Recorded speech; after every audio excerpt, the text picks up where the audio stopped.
Assalamualaikum warahmatullahi wabarakatuh. Korang bersama Zaira Mokhtar dalam kisah seram sejuk.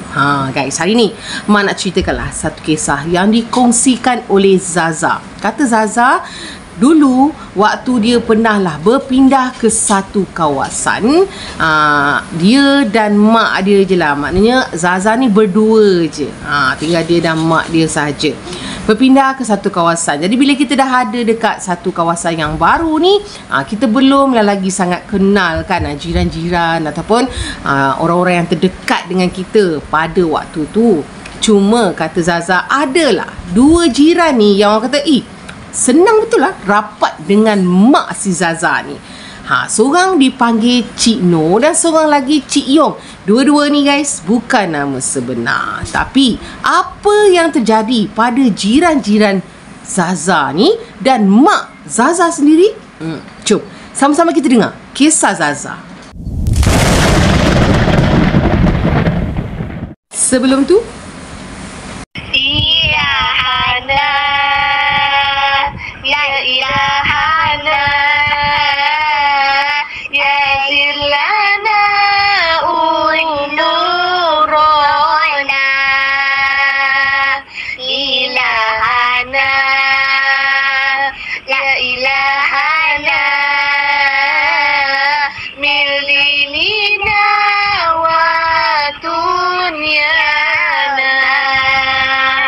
hidup berjiran ni kan mesti macam-macam beragam. Lagi-lagi kalau kau duduk dalam rumah yang teres tu kan, rumah teres 2 tingkat ke 1 tingkat ke, mesti ada macam-macam jenis orang yang kau akan jumpa. Ada jiran yang prihatin sangat-sangat, ada jiran yang kaki bawang, halamak. Ada juga ni jiran yang suka cop parking tu aku punya. Parking sini, letak batu. Macam-macam jiran lah guys. Dan jiran yang pelik pun ada. Jadi tanpa buang masa, jom kita mulakan.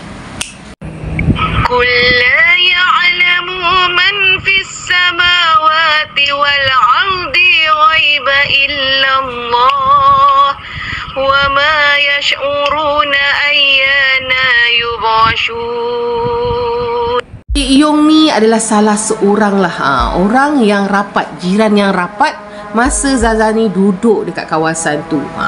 Dan bila bertanya je lah pasal Cik Yong ni, dekat sekitar kawasan tu mesti yang baik-baik je guys, tak ada yang jahat-jahat pun. Cik Yong ni bagus orangnya, suka pergi ke masjid, suka tolong orang. Lepas tu pula dia ni sangat-sangat ramah tau guys. Jadi tak ada yang buruk lah tentang Cik Yong ni. Cuma selepas saja Cik No ni datang ke rumah Mak Zaza dan meluahkan sesuatu dari situ, diorang ni dapat tahu sedikitlah kisah Cik Yong yang disampaikan oleh Cik No ni.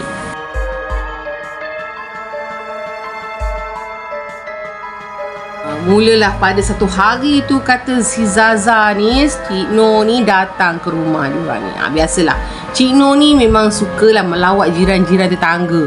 Orang kata macam jiran yang prihatin sangat ke apa ke, wallahualam lah guys kan. Jadi bila dah jadi orang baru kat situ, tak nak lah orang kata nanti kan sombong pula. So dia layan lah. Mak si Zaza memang layan, terima tetamu datang kat rumah nak duduk bersembang ke, layan. Cuma Zaza dia memanglah selalu dipesan oleh mak dia jangan menyibuk kalau orang tua tengah duduk bersembang.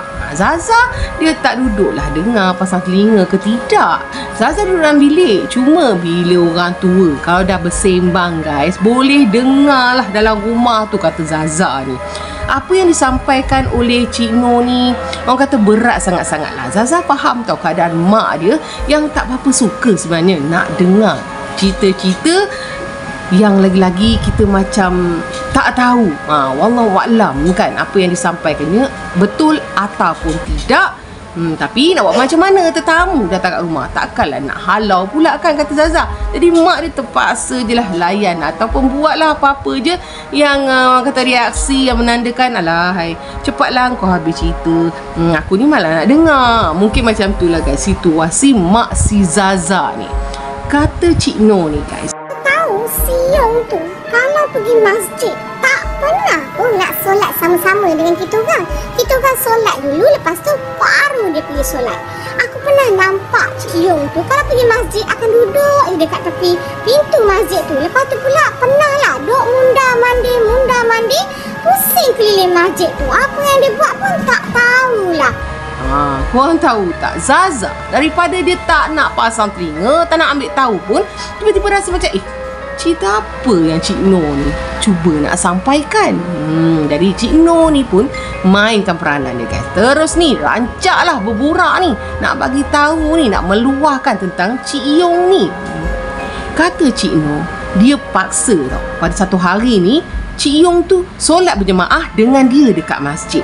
Masa dia pergi kat masjid ni, dia ajak Cik Yung ni juga ni, jom solat sama-sama, kita pergi ambil air semayang sama-sama. Masa tu si Yung ni banyak bagi alasan dekat aku. Dia kata tak apalah, kau pergilah solat dulu, nanti aku akan menyusul. Tak boleh, kata Cik Noh. Hari tu dia memang berkeras ni, paksa Cik Yung tu ambil air semayang sama-sama dan solat sama-sama. Cik Yung ni pun pergilah, guys, ambil air semayang dengan Cik Noh ni. Kata Cik Noh, cara Cik Yung ni ambil air semayang tak ikut turutan tau, guys. Dia berterabur. Tiba-tiba kaki dulu, lepas tu pula tiba kau baru nak berkumur. Macam tu lah, wallahualam lah, guys. Itu yang disampaikan oleh Cik Noh, kata Zaza.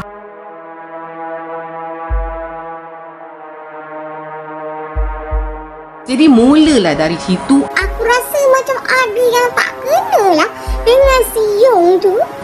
Lepas tu pula, bila nak masuk solat ni, beramai-ramai ni, si Yung ni berkeras ni, tak nak.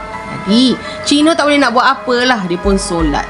Lepas dia solat tu, guys, Cik Noh ni pergilah tengok dan intai Cik Yung ni. Sama juga, guys, cara Cik Yung ni solat macam dia ambil air semayang, tak ikut turutan, tak ada salam, tak ada apa, macam orang dalam keadaan gelisah. Tiba-tiba je si Yung ni lari keluar daripada masjid. Zaza cakap boleh tahan jugalah mulut setengah orang ni kan. Lagi-lagi mulut Cik Noh tu lah, sibuk duk sampaikan ni yang orang kata memang tak sedap nak didengar ni kan. Tak payahlah kita nak menyibuk sangat ke apa kan. Tiba-tiba si Zaza ni terkejut. Mak dia panggil dia keluar. Lepas tu mak dia dah mulalah macam-macam. Mak dia tanya, kau dah siapkan ke kerja kat dapur tu? Lauk tu kau dah ambil, dah simpan? Yang lain tu dah dipanaskan. Jadi Zaza dia dah tangkap lah kenapa mak dia cakap macam tu. Mak dia dah mula dah tak nak dengar lagi apa yang Cik Noh ni nak sampaikan. Zaza rasa Cik Noh ni pun perasan lah keadaan mak dia tu. Jadi Cik Noh ni pun minta diri dulu. Perbualan tu terputus sampai kat situ je, guys.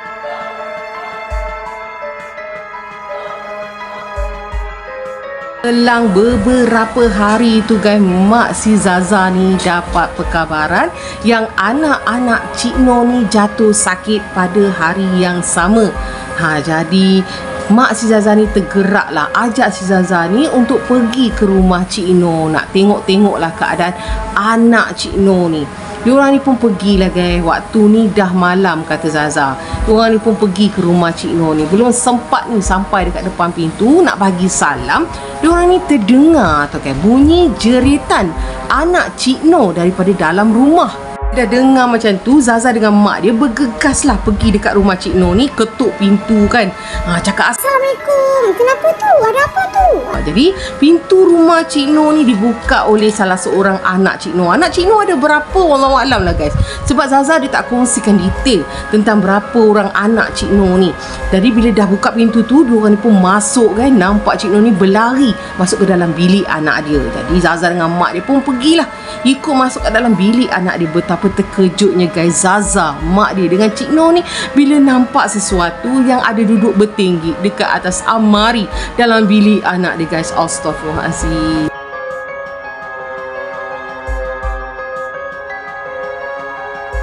Guys, kata Zaza memang dia tak dapat lupakan apa yang dia nampak pada malam tu. Benda yang bertinggi dekat atas almari anak Cik Noh ni, guys. Kuku dia, Masya Allah, hitam sangat-sangat. Lepas tu pula air liur, sesuatu tu menitik-nitik dengan banyak, guys, daripada atas almari sampai ke bawah ni, Masya Allah. Cuma, guys, kata Zaza lah, muka lembaga tu macam dan seakan-akan muka Cik Yong. Korang tahu tak guys, benda tu duk cakap perkataan berulang-ulang sampaikan si Zaza ni dia boleh ingat sampai sekarang apa yang benda tu sampaikan. Ya Allah guys, benda tu cakap guys, aku datang atas arahan tuan aku kerana kau suka menyebut atas urusan hal orang lain. Aku diperintahkan untuk mengganggu kau sekeluarga. Allah, lepas tu kan diorang ni terkejut bila tengok anak Cik Noh ni tiba-tiba jatuh daripada katil. Seolah-olah ada yang menolak lah anak Cik Noh ni. Bila diorang ni angkat anak Cik Noh ni letak balik atas katil, bila diorang tengok balik guys, benda tu dah tak ada dah atas almari tu.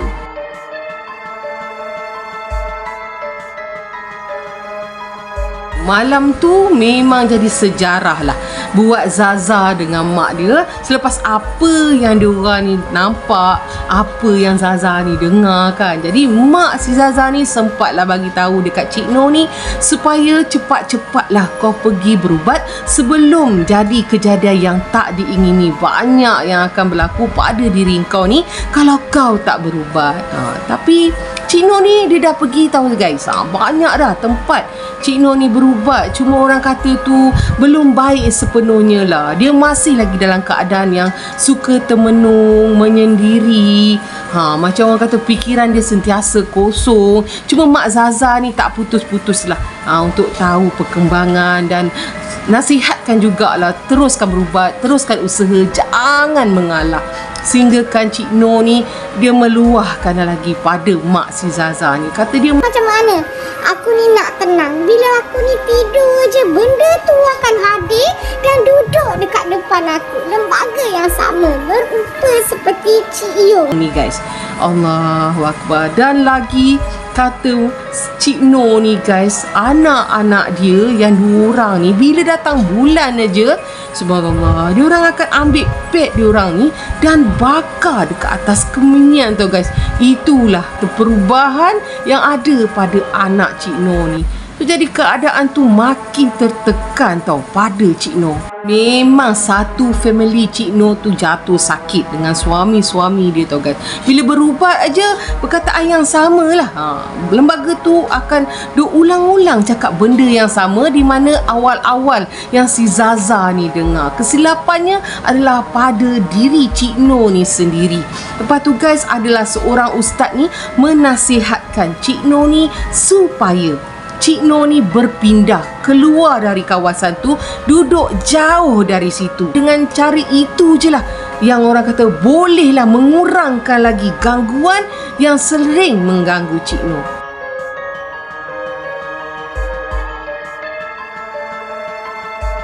Nak tak nak, dengan berat hati Cik Noh terpaksa juga keluar dari rumah tu demi kesihatan dan keselamatan Cik Noh dan keluarga. Jadi Cik Noh ni pun berpindah lah guys. Selama Cik Noh ni berpindah, ramailah jiran-jiran yang tanya kenapa Cik Noh ni pindah keluar, sedangkan ni kan tanah dan rumah dia. Dan ada jugalah jiran-jiran yang bagi tahu mungkin Cik Noh ni dia nak berhijrah, nak rasa orang kata apa, keadaan baru, suasana baru dekat tempat orang ke manalah, kita tahu kan. Maknanya guys, tak ada sesiapa tau yang tahu apa sebab dan punca Cik Noh ni pindah. Hanya Zaza dan mak dia je yang tahu apa sebab-sebabnya yang sebenar. Sampailah sekarang Mak Zaza masih lagi boleh berhubung dan bertanya khabar tentang Cik Noh ni.